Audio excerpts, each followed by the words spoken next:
This is the Craig Groeschel Leadership Podcast. Well, welcome to another episode of the Craig Groeschel Leadership Podcast. I'm really honored that you take a little time each month to spend as we talk leadership, which is so important because when the leader gets better, everyone gets better. This month, we're actually going to release two short leadership episodes. Last month, we talked about part one of creating a value-driven culture. If you haven't listened to part one yet, I recommend you listen to that. And then part two is available. And part two is really the important part where we bring a lot of application. Today, we're going to talk about something that's brief and really, really important. I'm calling it the forbidden phrase. The forbidden phrase. Before we dive into that, I want to just say a massive thank you to those of you who are sharing this on social media. If it's helpful to you and you want to get the word out, that means a lot to me. Also, they tell me it means a lot if you actually review this on iTunes. And so thank you to those of you who left a review. You can also subscribe to this on iTunes. You can watch it on YouTube. You can go and get this at life.church/leadership podcast. All of the notes are there as well. At the end of each teaching, I'll try to give you some application questions that you can go over with team members if you listen to this with other people, family members, whatever. And so if you go to life.church/leadership podcast or craiggroeschelbooks.com, the show notes will be there as well. Every month, I'll try to answer some questions. If you have any type of question about what we're talking about or general leadership questions, feel free to email me at leadership@life.church, leadership@life.church. Today will be brief. Your time is valuable, so let's dive in. Answering a couple of questions. RD asked this question, and this relates to the creating the right type of culture. He asked, what are the practices that contribute to an unhealthy staff culture? And what are the practices that contribute to a healthy staff culture? What leads to healthiness and unhealthiness in a staff culture? Good question, RD. Certainly there would be a lot of different things. What I did is I made a list of the first 6 things that came to my mind. On one side of the list, the absence of these things would create an unhealthy culture. The presence of these same things would create a healthy culture. I know there would be more, but these are the first 6 things that came to my mind. Number 1, if you've got an unhealthy culture, you've got unclear vision and values almost every single time. Number 2, you're going to see weak communication. Your team leaders are not communicating effectively with those who are involved in the organization. Number 3, almost every time in an unhealthy culture, you'll see an avoidance of tough issues. You've got staff problems, you've got challenges. People don't talk about them, they ignore them, pretend like they're not there, sweep them under the rug. You'll almost always see an avoidance of tough issues. Number 4, in an unhealthy culture, you'll almost always see little or no feedback. You don't know how you're doing. You're not allowed to give feedback to those who supervise you or lead you. People aren't really telling the truth. There's very little feedback. Number 5, there will be a limited ability for the whole team to contribute. Limited ability for the whole team to contribute. What do I mean by that? Maybe you're in a meeting and you've got an idea, but you don't really feel like your ideas are heard or they're valuable. And so people sit around and they just don't bring their best. Number 6, in an unhealthy culture, you'll see no goals, no direction, no celebration of wins. The opposite of these 6 things would be, what do you see in a healthy culture? You'll see a clear and compelling vision, number 1. Number 2, strong communication. Number 3, your team will address problems and issues quickly. Number 4, you will have honest, open, transparent feedback. Number 5, you've got unlimited ability for anyone to contribute. Everyone's ideas are valuable. Everyone gets to make a difference. And number 6, you'll have clear goals. You'll have clear direction. When you have wins, you'll celebrate wins. RD, thanks for that question. We had 2 people ask very similar questions. The first one was from Cobus.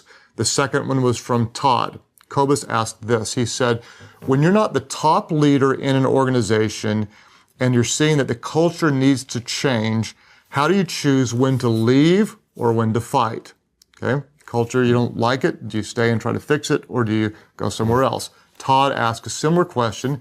He said, what would you say to a young pastor whose values are so different from the church that he's praying through deciding if it's time to go because of the value difference? Okay, really important questions, and I need to be very careful answering this because obviously this could impact your employment, could impact your lives.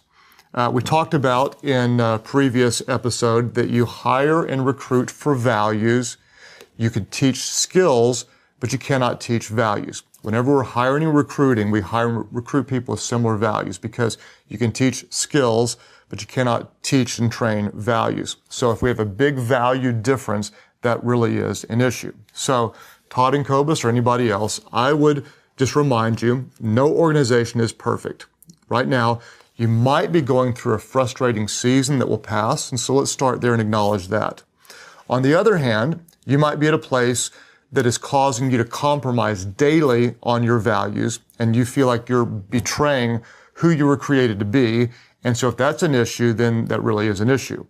If we're sitting down and you're asking this question, should I stay or should I go somewhere else? Maybe we're having coffee. What I'm not going to do, quite honestly, is I'm not going to answer it because that's too important. What I'm going to do is I'm going to ask you some questions and try to help you lead yourself to the right answer. So I jotted down these questions. We're chatting, just hanging out. You're saying, should I stay? Should I go? I don't know what to do.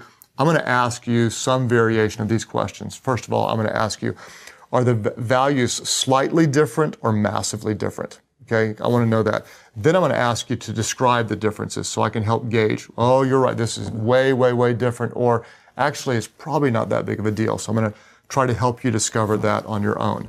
I'm going to ask you, can you continue to make a significant difference, or do the differences in values limit your ability to do what you can do? And again, I'm going to try to help you discern how big of an issue this is. I'm going to ask you this. If things don't change significantly, can you see yourself being supportive of leadership 2 years from now? Or will the value difference cause too much frustration? It's a really important question. So 2 years from now, you're like, as you're projecting forward, if you can't take it and looking into the future will help you determine, then that might tell you something. Or if you would answer, 2 years from now, I still think I could make a significant difference, then that might tell us that it's not such a big difference.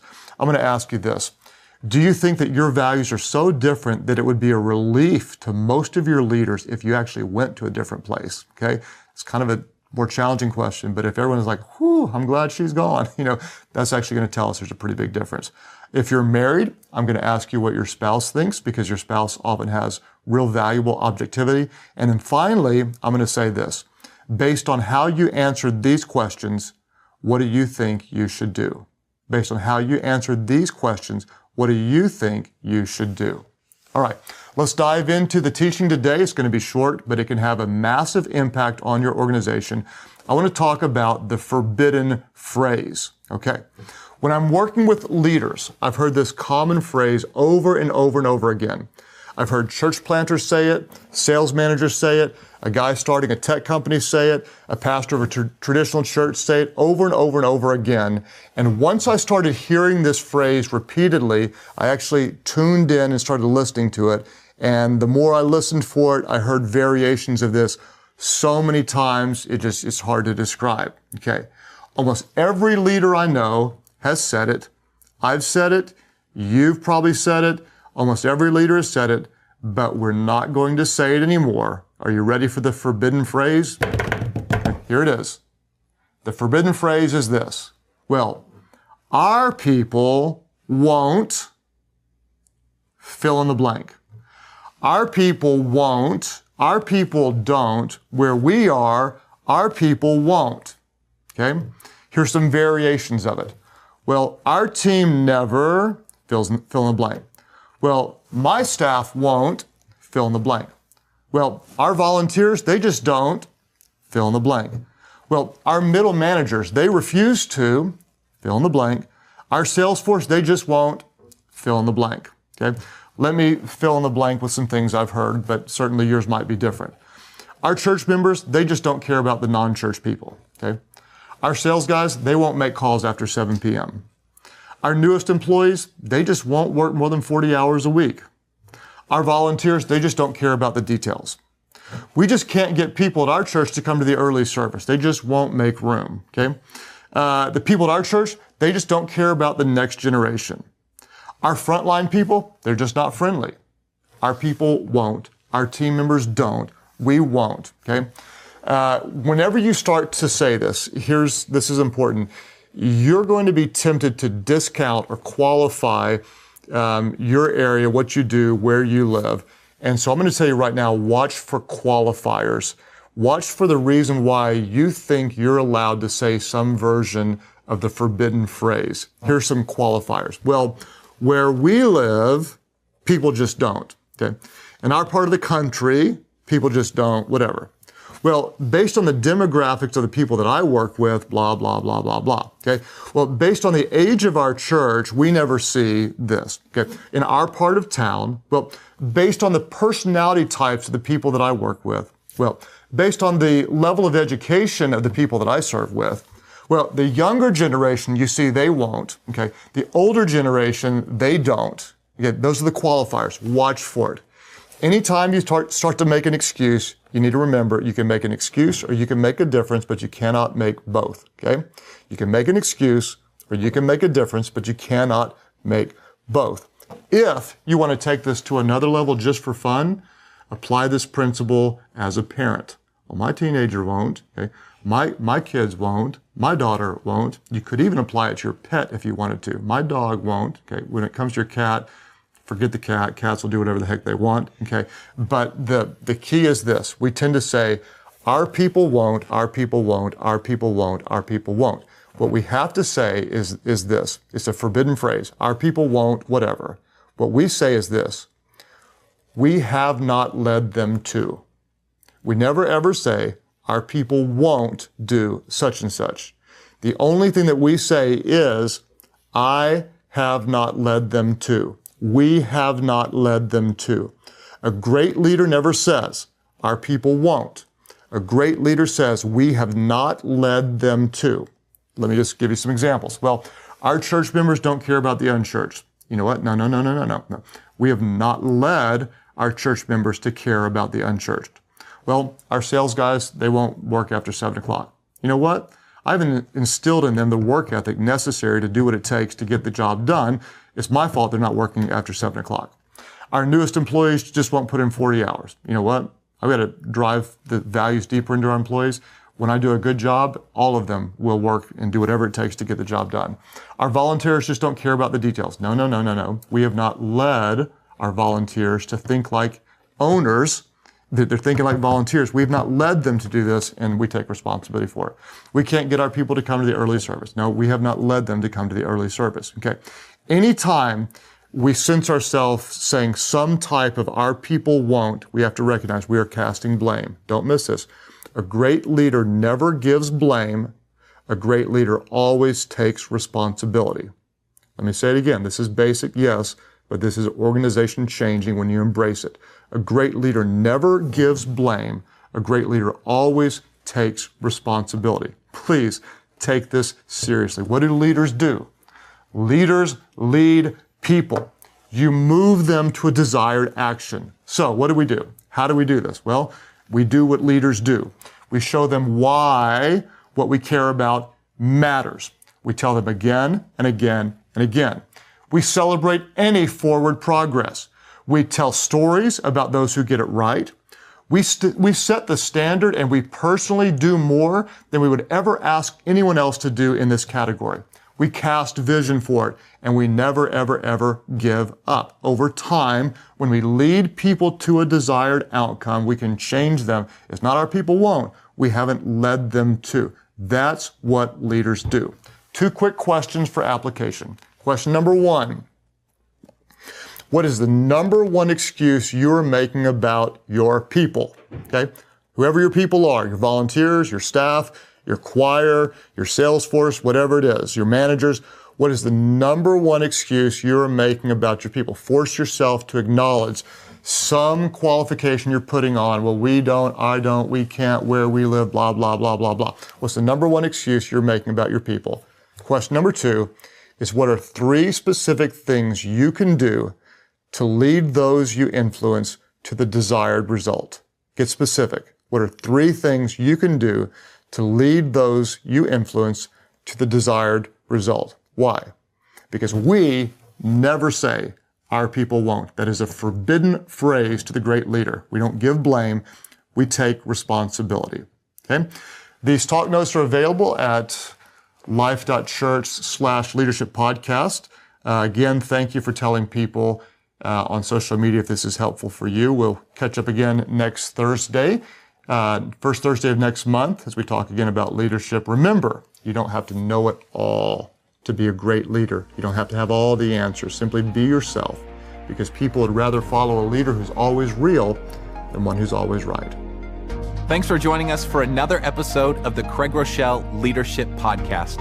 We've already received tons of stories and questions for Craig, but we never get tired of hearing how you are growing as a leader. If you have a story to share, you can send us an email to leadership@life.church. If you consider yourself a student of leadership, we have an amazing opportunity for you happening in Birmingham, Alabama on Wednesday, May 18th at the Catalyst One Day. Craig will be alongside Christine Kane, author of the amazing book Unstoppable and founder of the A21 campaign. Early bird rates end April 14th, so head on over to catalystconference.com to reserve your spot today. If you've been enjoying this podcast, a simple thing you can do is simply rate it, review it, and share it. It's an easy way for you to help us reach more and more people. And thanks again for joining us at the Craig Groeschel Leadership Podcast.